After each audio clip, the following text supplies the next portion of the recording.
And we are live. Welcome back to Quantum Rebel Visionary Voices Unleashed. This week, the episode is a little bit different. Some of you may know that I had originally planned to share this reflection last week. And then, life happened. Some unexpected tech glitches came up and I had to postpone at the last minute. And yes, there were those little moments of stress because things didn't go according to plan. And you know the moment when you feel the weight of not meeting your own expectations and not showing up when you said you would. And even more so when you're being visible and then not delivering.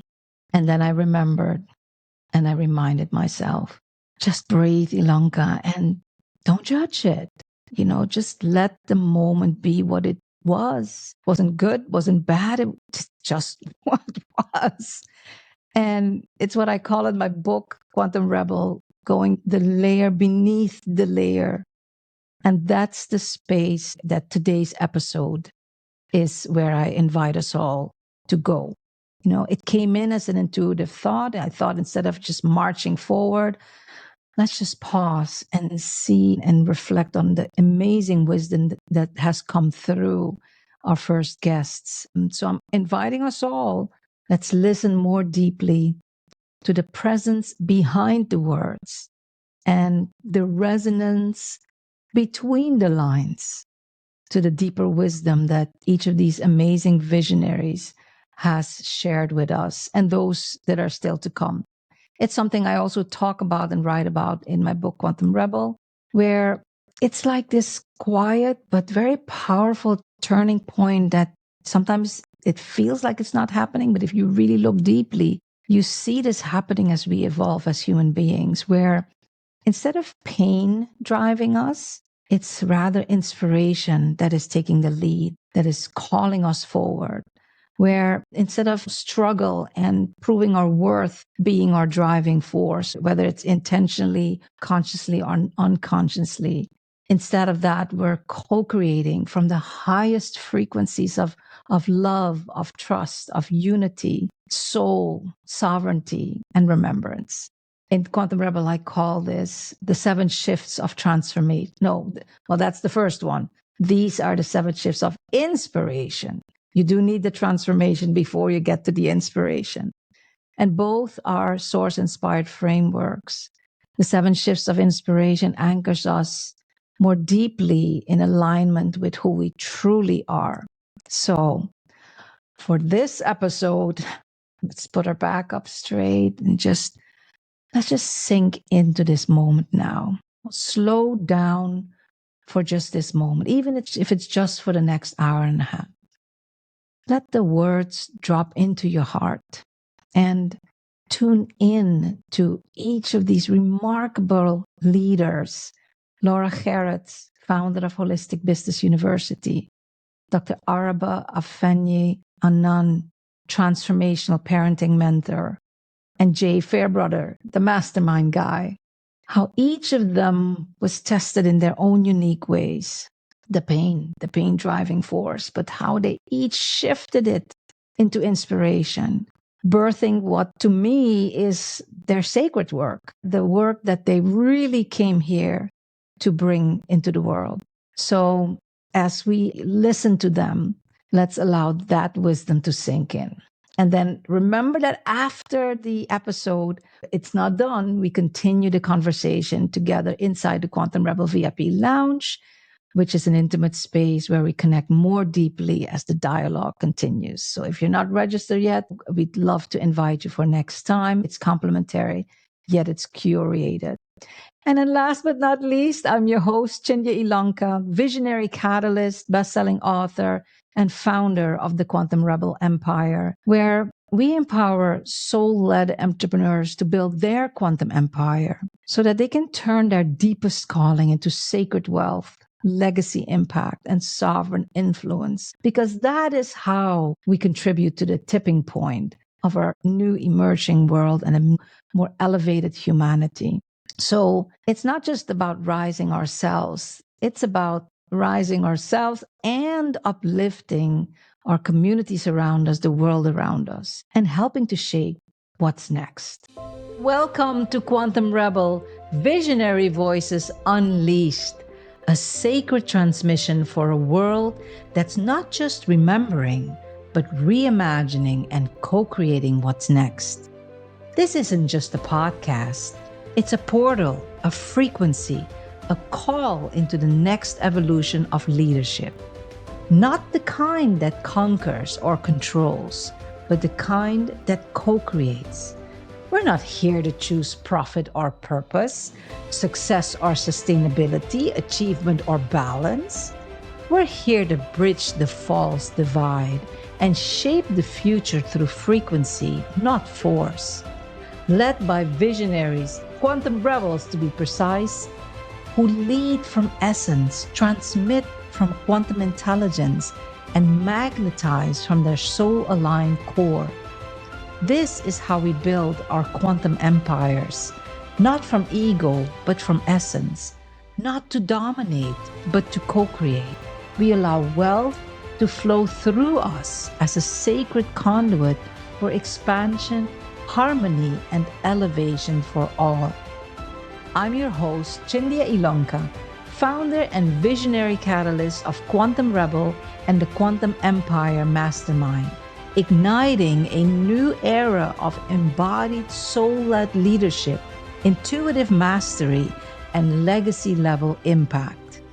And while once we walked alone, the tides have turned like starling birds in synchrony, elephant herds remembering ancient paths, dolphin pods moving through flow, and wolf packs leading through deep intuitive resonance. We rise together.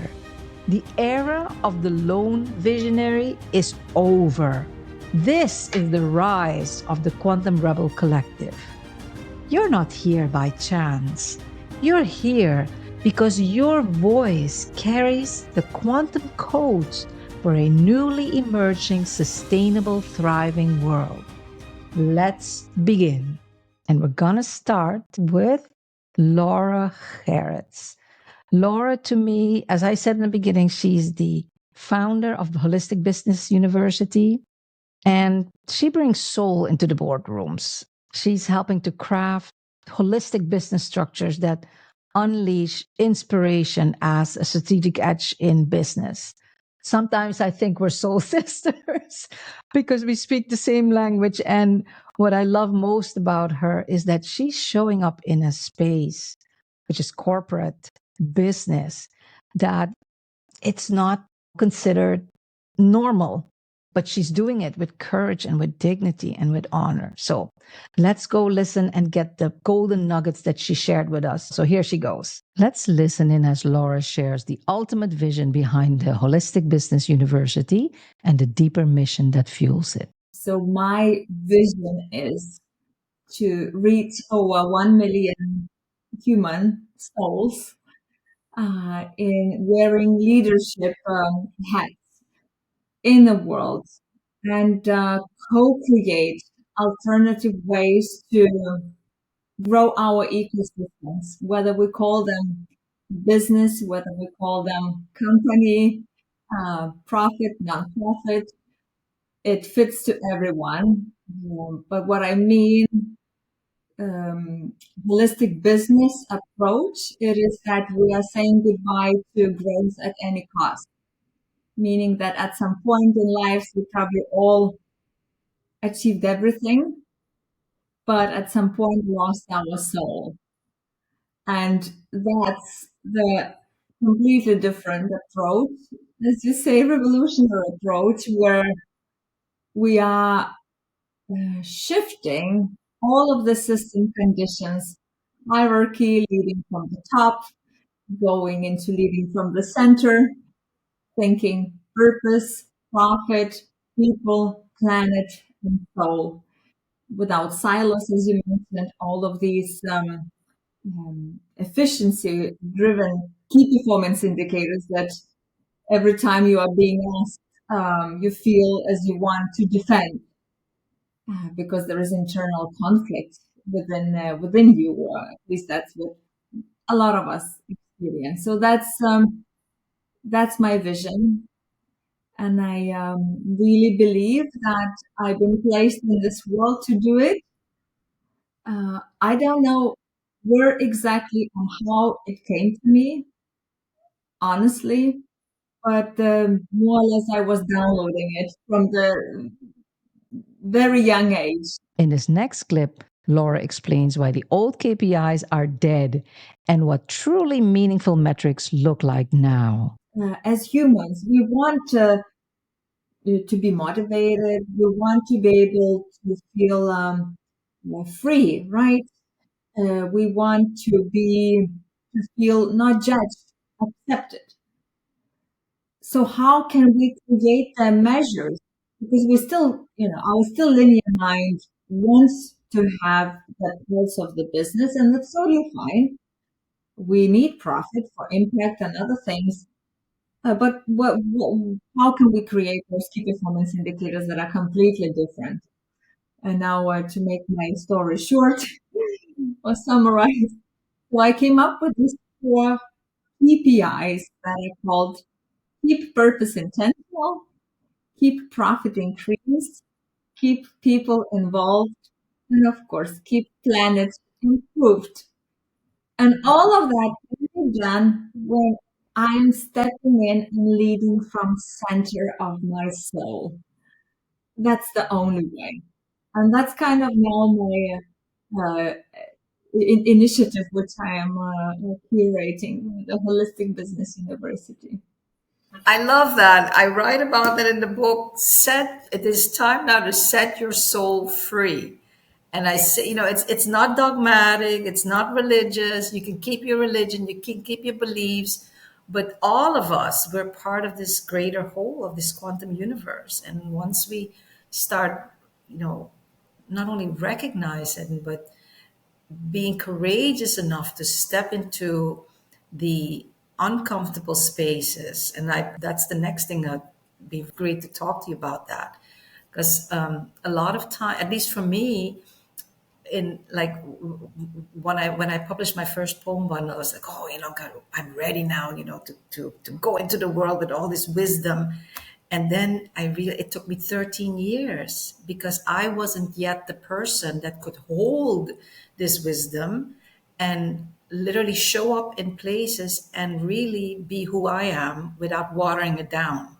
And that's what a lot of us still do because we unfortunately not yet have, it's not the standard yet. With what you're bringing into the world, it's more and more businesses are opening up to this more elevated business structures.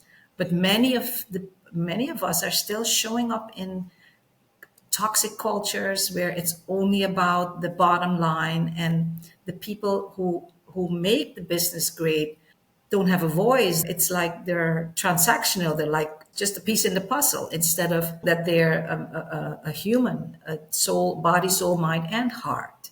So I find that very powerful how you now also have put it in a framework that makes it easier easier. It fits in a business structure. Let's now listen in as Laura weaves soul and inspiration into the boardroom, revealing how business can integrate purpose, profit, people, planet, and soul without compromise. But I'd like to go in that.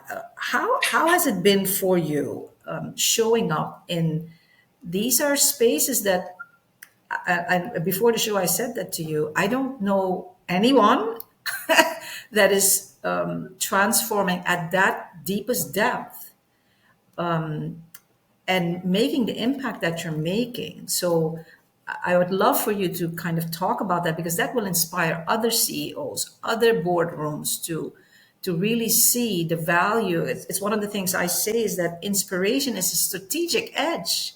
It's not something woo woo. People, especially now, we want to just label everything woke and this and that, but it's so deep. It's who we are as human beings, and when we're inspired, we're like that. If it's our own business or it's a business that we believe in and that believes in us. So I'd love for you to kind of unpack your experience in that. I think everything comes to human relationship, and you being or not selling your soul when you wanna unfold your purpose. I wanna, let's say, the customer comes in, or client comes in, company comes in, and then they say, Laura, we want OKRs. Well, they're hooked to the methodology, right? I heard it somewhere. Or they say we need to create a strategy and we need to deploy it so everyone understands where we are going, why we are going there, and it's a right intention.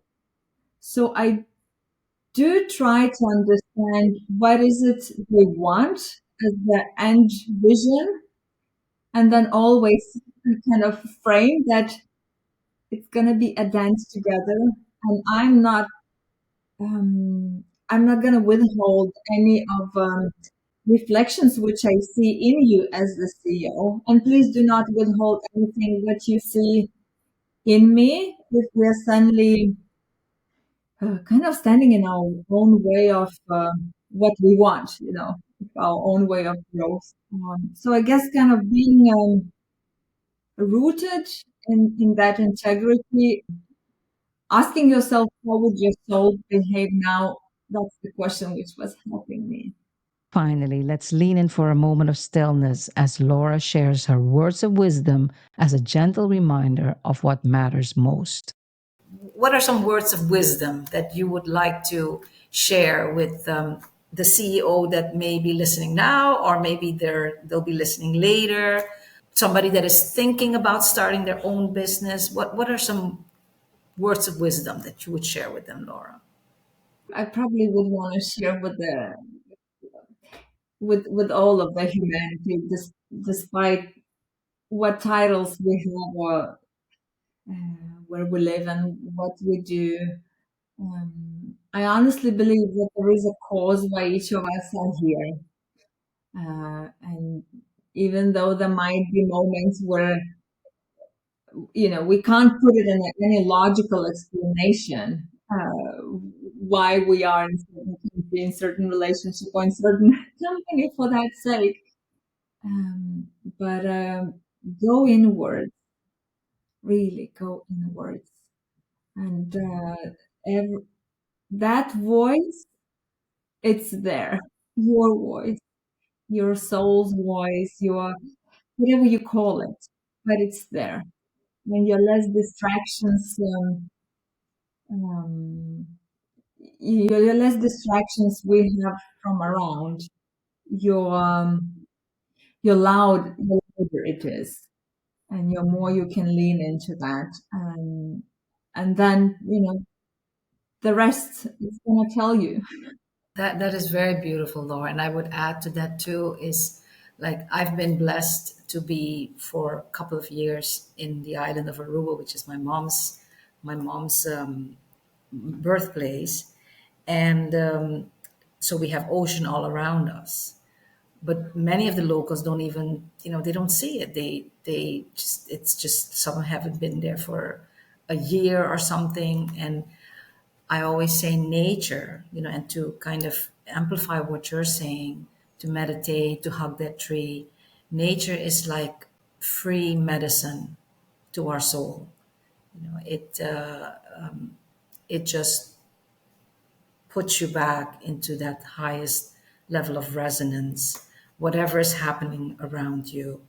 And those of us that are not near an ocean or a beautiful woods, a walk in the park without the noise, because a lot of our modern world, we take that noise with us in the nature in this place. So I second what you say there is find that stillness within, and it's easier than we think when we re-immerse ourselves with the gift that nature gave us.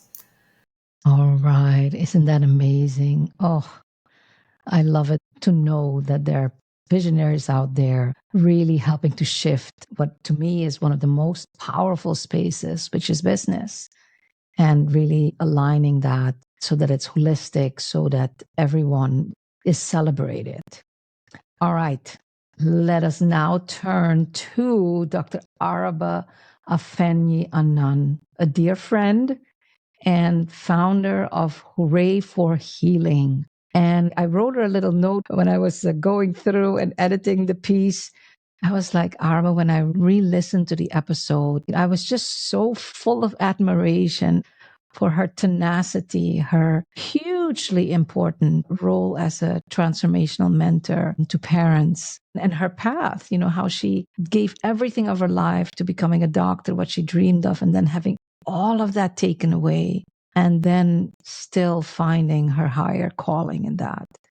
Amazing. Thank you, Araba, for helping us raise the next generation of humanity, taking it to the next level. Let us go listen to her words of wisdom. Let's listen in as Araba shares how transforming chronic pain into purpose became the unexpected path to her true calling. Mm-hmm. So every conversation is different. And I thought with you, what has always struck me is how you were able to, it's one of the shifts I talk about, but to transform what happened in your life, which may have brought others to their knees, but you were transformed. You intentionally walked through it and became somebody different on the other end. And I would love to start there, because I think that will be such an inspiration for others that, if Araba can do this, so can I. Right? Okay. Absolutely. Why don't you start us there, Araba? Thank you so much. So I think what's important to know is my name, Araba, is girl born on Tuesday. I'm Fanti, and I'm a first-generation American. I say that because Ghana was the first independent African country, and we speak English, and we are fiercely both independent and proud people. And the influence of the British can be seen in my parents' upbringing. Okay. That's the background. So I came to this country when I was 3, and I knew I wanted to be a doctor. After I wanted to be a cashier because I thought they had all the money. Right. So my mom was a nurse, and she said, if you're going to go into medicine, be sure, be a physician. I had that dream. I was able to go to college, med school, residency, and my first fellowship at the University of Michigan, Go Blue. And met my husband there too, and all of us are Michigan grads in our family. So it's lovely. We moved to North Carolina for me to do a research fellowship with the Robert Wood Johnson Foundation. And at the time, I was the 3rd pathologist to be awarded this opportunity, and the first blood banker. So my background is in pathology, and then laboratory medicine, blood bank transfusion medicine. As you mentioned, sickle cell was my area of specialty, and I was NIH funded and saw patients every day and was on call every 3rd day. Fast forward to my first child. That's when the pain started. My fibroids, they grew as she grew, and then they started degenerating. So that was the first time while I was pregnant that I was in chronic pain, severe pain, to the point that I had to take narcotics to simply still be here. It was that painful. Beautiful baby girl, firstborn. A couple years later, second child, a son, so one of each. And I was hitting my stride in terms of being a tenured faculty member, clinical faculty, when one day my children were sick. Can't send them to daycare when they're sick. Was bathing them, picked them up, 2-year-old and 4-year-old, and my back went out. Luckily, Kofi had just come in, their dad had just come in. So I was able to crawl to my room. And within 4 months, I had to go on medical leave and disability. My office was completely still there. And a year later, they packed it up and sent it to me. And it sat in my garage for 12 years. So I'm on year 15 now. Wow. I have had the experience of taking care of patients with chronic pain who are high users, and I've had the experience of being on the other side. And with my master's in public health, I really have seen the 360. And what I know to be true is that healing starts inside. What we do with Western medicine is we patch, we temporize, and I am completely grateful, having had my second hip replacement. But this idea of healing truly is an inward process. And my journey, I had nothing. It felt like I had nothing. My identity, what I'd worked for my whole life, all of the things ways I saw myself. I was trying to live in a broken body. And after the fifth surgery in 3 years, I just didn't want to be here anymore. But the thing that kept me here are these gorgeous children with innocence and light. And for everyone else, I was broken, right? They saw all that I had lost. Such a shame. And that's sort of the tone they carried. But to my children, I was mom, right? They saw And you. they saw my true light. Wow. And they held that for me until I could see it and hold it for myself. Araba now invites us to shift how we see parenting as a sacred partnership with our children. I knew I had to parent differently because half the time I was in bed. So I had to parent in a way that, yes, there's authority and there's structure, but it is really had to be a partnership in that they had to have complete trust to be able to share with me and to know that I would always be there no matter what it is. And that was a gift.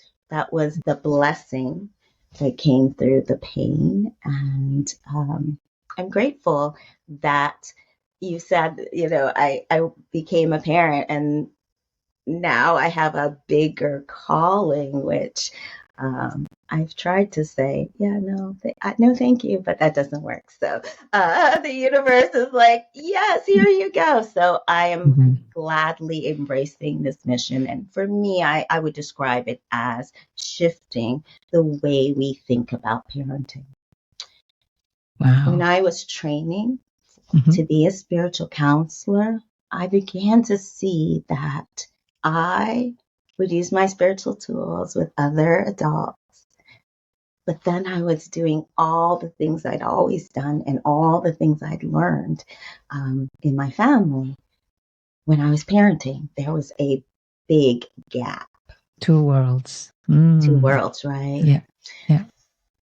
And just like the false division, that we have the duality of this world, which is not really true, I had to find a way to bring those together into coherence and into unity. And so I didn't see any resources. I didn't know. There were very few places. Nobody I knew was talking about it. And at the time, I'd also separated from my husband. And we were committed to keeping our family together.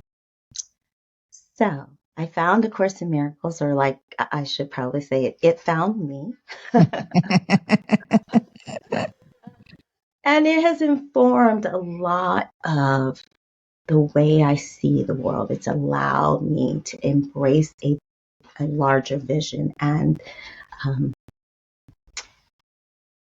many times with my medical condition, I've been to the point where I've had to lay down in the middle of a store because I can no longer hold my body up, or lay on the sidewalk. And always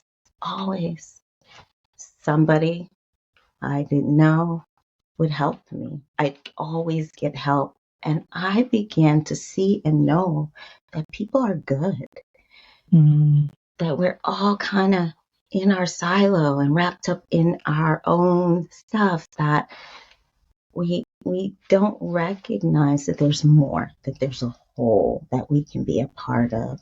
And spaces like this are just so important, where we can begin to unpack, as you said, these things. So how did I do all these? Like, put it together? Well, I invited my children to be my partners, right? So as I was learning things, they were learning it too. I always wondered why they waited.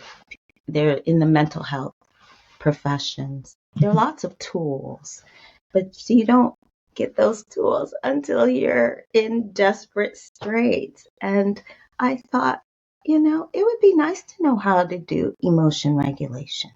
That is an important skill for me, and for me to teach my children. How to say, please forgive me, and mean it. How to not take things personally, understanding it's not about you. It's what's going on with the other person. So I invited them to partner with me. And over time, I saw that being careful with my words, like, what's wrong with you? Which I'd heard a million times. And my wise daughter one day said, Mom, I don't like it when you say that. And I'm thinking, what? What's wrong with you? It makes me feel bad. Talk about eye-opening, right? So I always knew, and I always felt so honored that these souls, they came here like this. And I have the honor of it's not even leading and guiding them, but providing a framework through which they can then fulfill their life destiny. Finally, let's allow Araba's words to land as she reflects on why healing transforms everything, not just our bodies, but the very fabric of our relationships. What I discovered was that in my healing and claiming, I heal my family. When I heal, everyone else heals. I don't have to do work externally on this relationship or that relationship. When I take ownership for my healing and be committed to being loving, everything transforms around me, because it only takes one area. And so I began to see that parenting, you might not have known it, but you kind of signed up for being a healer and healing your family. And I always say, you have the opportunity to heal forward and backwards, right? In all directions of time. So it's never too late. It's just been, I have been so blessed, and I will just say that. I have been so blessed, and I'm grateful to be where I am today, here with you discussing this topic. Let's take that in. Can you imagine having Araba in your corner? You may be raising the next generation teachers that will have generations of young people coming through their doors. You may even be raising the next leader of the free world. Can you imagine what this type of parenting can do for our next generation and for our humanity? Thank you, Araba. Thank you for that deep wisdom that you are putting forth. All right. Now we move on to Jay Fairbrother, the mastermind guy. He's the creator of the 6-figure mastermind, but he might as well have called it the 6 or 7-figure mastermind. I have a special connection with Jay because he's one of my dear mentors. And so I can truly attest from personal experience that shifting what others may perceive as zero to 10xing my results, Jay his advice has definitely contributed to that. And so he's the real deal. And I would invite you to just take in and see where it lands for you. Let's go listen to Jay Fairbrother. Let's tune in as Jay reveals why the direct line to your high ticket offer is the key to scaling sustainably. You have an amazing story, but I think the most beautiful part for us to start is what I said in the introduction about you really, through the life you've lived and what you're doing right now, having touched upon a shift in the way we scale, and you're seeing a gap and you are bringing us into a more aligned future. So, how about we start there, Jay? Tell us about that. Sure. And Ilonka, I'm thrilled to be here. I'm thrilled to be a quantum rebel and part of the empire. So thank you for the beautiful introduction and that beautiful video, which almost brought me to tears because it's so it's so relevant and just so right on point. So to answer your question, so when we are thought leaders, coaches, healers, consultants, we are taught a model by the industry that basically keeps us playing small. And what I mean by that is that we're taught this model where there's an ascension ladder that you build your coaching business around offering first freebie items, maybe even free coaching, then a low ticket offer, then like a mid ticket offer, which is often a signature course, then a group coaching program. And then maybe someday you can graduate like most of the 7 and 8 figure entrepreneurs and create a high ticket mastermind. And to me, that keeps you in that state of struggle and churn and hustle for far too long. And my own story is a testament to that. Because when I started this version of what I'm doing, even though I knew intuitively, I knew what to do. But like many others that, when we start out, we start buying programs, we start hiring coaches, and we follow this sort of ladder model that's taught by the industry. Yeah. And I did that. I created a low ticket offer and I created my signature course. And it was probably the 4th or 5th time after I launched that signature course. And I'm looking at my numbers going, what is wrong? What am I doing wrong? And I went to my 2 mentors at the time, showed them my numbers, and they said, Jay, you're not doing anything wrong. You're hitting industry averages with these launches. Wow. And I was like, oh my God, I'm going to have to launch like 9 or 10 times a year just to make a sustainable living. Yeah. And so because I didn't follow my intuition, I spent 18 months struggling. And guess what happened? As soon as I launched my high ticket mastermind, 6 months later, I had tripled my revenue. Wow. And if more thought leaders would go with a direct line to creating a high ticket program, my opinion, the mastermind model is the best high ticket program to offer. But the sooner you get to offering a high ticket program, the sooner you create that stability and the recurring revenue and get out of that sort of mode where it's constant launch, constantly chasing clients. Kind of like the gerbil. Like the hamster wheel. Let's listen in as Jay shares how the high ticket mastermind becomes the key to your exponential growth anchored in strategy that scales. But what I like about what you say is that you're not just talking about an high ticket offer. You're really talking about the mastermind, the high ticket mastermind. And I know, tell us about how, the word is like overused. So it's kind of, everybody uses it in some way, but you use it in a very specific way so that it can help you to scale in a way that is exponential rather than that one chronological little step at a time. So can you dive a little bit deeper into that? Yeah, let's start at the beginning and let's define mastermind. Okay, cool. Because you're right.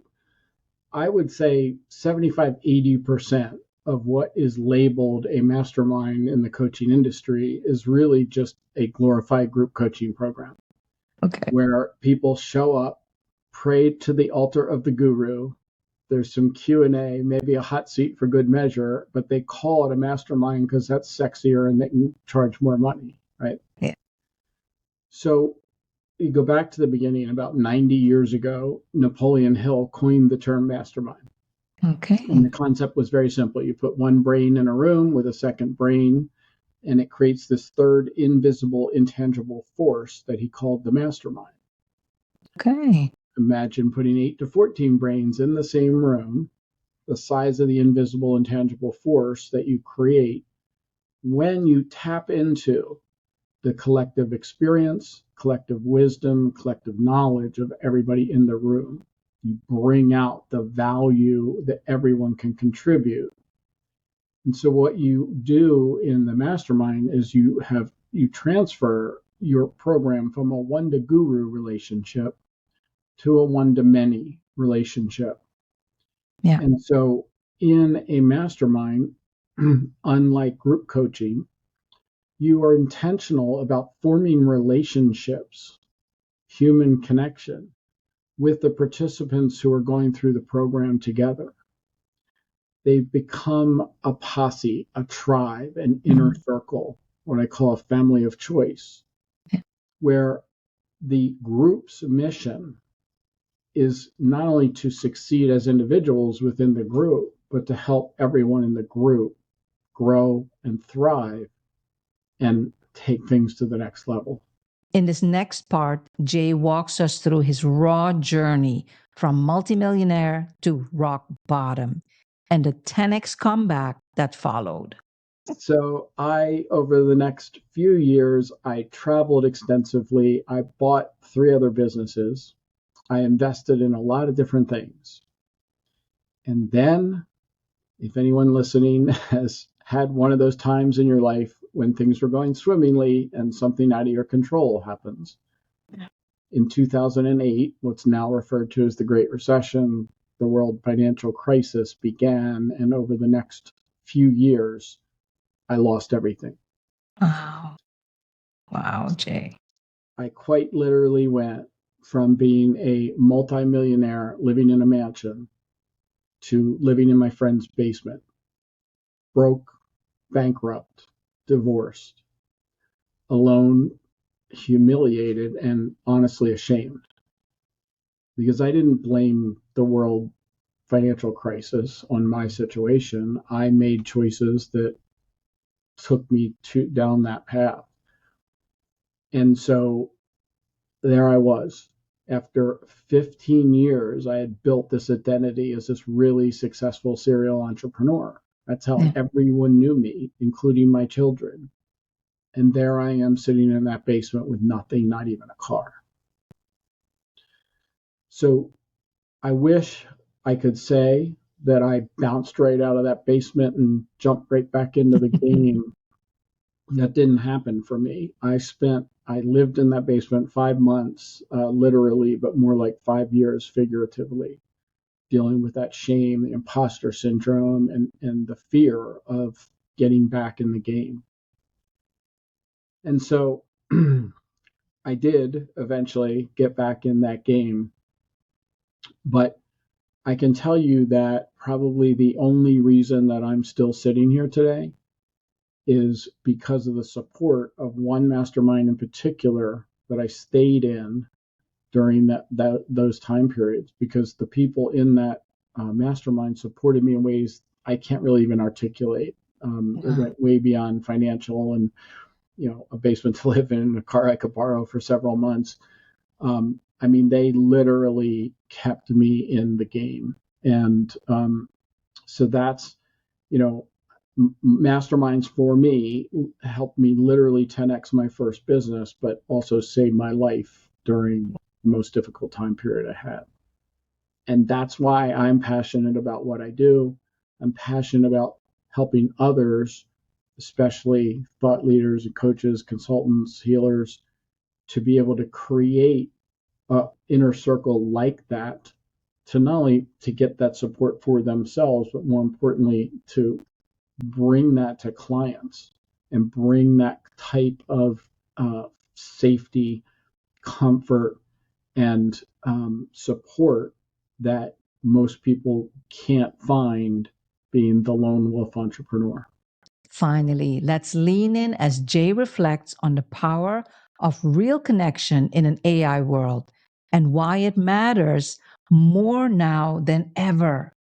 When you think about the thought leader world, the coaching, healers, consultants, the AI, we're in an information overload age, and AI is devaluing all content, information, and training, because AI right now, I mean, think where it's going to be in a few years from now. Right now, AI can train you on anything you want in the world for free in minutes.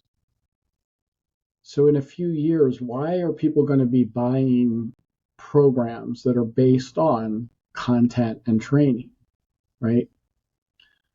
Every single day, the value of information, content, training goes down, while every single day, exponentially, the value of human connection goes up. And so, to me, this is the future of the coaching thought leader industry, is creating these small tribes where people feel like they belong, where people get that human connection and feel part of something bigger than themselves, which I know is exactly what you're building here with the Quantum Rebels. Yeah. And what you say is, so the content will always remain important, but you're integrating it with that depth of connection. There's two sort of lenses that I encourage people to look at in your programs and you're working with clients, etc. There's informational transformation, right? Which is the content, the training, the modules, right? Then there's experiential, which is more of what is the experience like in the program. And that's where I start to enter the picture in terms of making your programs much more experiential. And then there's transformational, which is the highest level, where people are really getting transformation because they're in this safe container with support, with accountability, with other people contributing to their success. Yeah. To me, that's where the magic comes in. The other lens that I look at it is you can have intellectual capital, which again, the training, the content, the learning pieces of it. Then you have social capital, which is what many group programs do deliver. There's a social aspect to it. You get to know some of the members. You sort of, you're in a Facebook group, right? That's social capital, where you're having those sort of surface level interactions. But the real magic comes in at relationship capital, because when you build relationships with other people in a program, going through it together, supporting, helping each other, that literally feels like now you have a family. Yeah. Now you've got that posse, that inner circle, that board of advisors for your life or your business. Yeah. And one of the important aspects of that, and this is part of the culture that you build in the container, is that people need to be taught right from the beginning, before they even enter the program, that you check the egos at the door, and that you approach the others with respect that are in the group, right? That ties into everything from showing up on time, contributing, showing up for the meetings, doing the work, right? All of that adds to that relationship capital that's built over time. And the ideal position to be in, if you're running a program like this, is that there's no end. It doesn't end. Wow. That mastermind that I joined, it was actually the first one and the one that sustained me through that time. I was in that mastermind for 17 years Wow. because Wow. every month I got huge value by going to those meetings, learning from those people, building that relationship capital. And it's true of many of the masterminds I've been in over the years. Like, I refer to those members as brothers and sisters. They're Okay. people that I'll answer the phone for 24/7, any time of night or day. Even if I haven't talked to them in 3 years, if one of those people that I was in a mastermind with would call me, that's the phone call I'd pick up instead of sending to voicemail. And that's what we're trying to build. Such great insights by the mastermind guy, Jay Fairbrother, really inspiring us to go directly from low ticket offers to high ticket, preferably masterminds, especially keeping in mind that importance of human capital, human connection, and especially building relationship capital. And these are insights that really empower us to build sacred wealth. And that's not just regular wealth, because when wealth flows through visionaries that are led by their soul intelligence, it becomes regenerative. And not only themselves, but all those around them, their communities, and in some cases, even the world gets lifted up. So I don't know about all of you, but my heart is full, filled with inspiration. And we're going to continue this conversation together in the Quantum Rebel VIP Lounge. If you can't make it this week, we look forward to connecting with you when the timing aligns. So until next week, where we continue our reflection with the amazing Deborah Leverett, Rosalind Rourke, and I'll share some of my own thoughts on the birth of the quantum empire for visionaries co-creating what's next. So until then, let's stay inspired and let's keep elevating ourselves and the world around us. Build your quantum empire, not by working harder, but by aligning with energetic precision, where strategy follows soul and timelines collapse. Sacred wealth flows, legacy impact scales, and sovereign influence expands. Let's amplify the voices shaping what's next. Subscribe, share, and leave a review at www.visionaryvoicesunleashed.com. And then join us in the Quantum Rebel VIP Lounge after every live show to continue the dialogue. You can register at www.thequantumrebel.com/podcast. Together we rise to shape what's next.